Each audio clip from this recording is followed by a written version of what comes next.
A phone call that makes headlines is a rare occurrence, but a conversation between President Donald Trump and Russia's President Vladimir Putin has certainly captured global attention. Now set against the backdrop of Russia's ongoing war of aggression in Ukraine and for prospect for peace talks, world leaders are reacting to the exchange between the two presidents. Sonia Gatabishyan has more. Some see the Trump-Putin call discussing a Ukraine peace plan as betrayal of Kiev.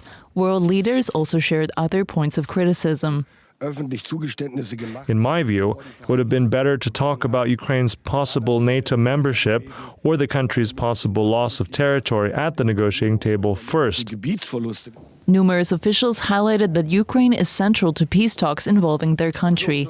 Only Ukrainians that get to decide what is acceptable to them as an outcome of any peace negotiations.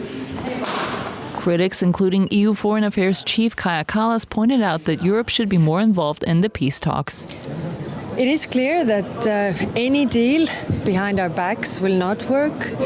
Any agreement will need also Ukraine and Europe being part of it, and this is clear that appeasement also always fails. But referring to a post on X by Kallas, the Hungarian Prime Minister said that the seat at the negotiating table must be earned. Viktor Orban also dismissed a statement of support for Ukraine by Weimar Plus countries, shared by the EU's top diplomat. This declaration is a sad testament of bad Brusselian leadership. While President @Real Donald Trump and President Putin negotiate on peace, EU officials issue worthless statements.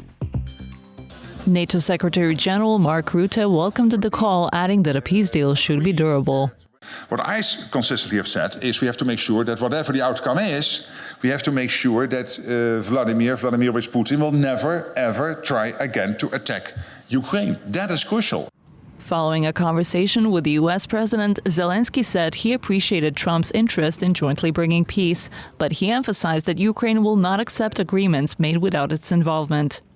It's important that everything does not go according to Putin's plan, in which he wants to do everything to make his negotiations bilateral between him and the United States of America. We, as a sovereign country, simply will not be able to accept any agreements without us. Peace through joint collaboration was a common theme in the reactions of world leaders, including Poland's Prime Minister, who also picked up the phone.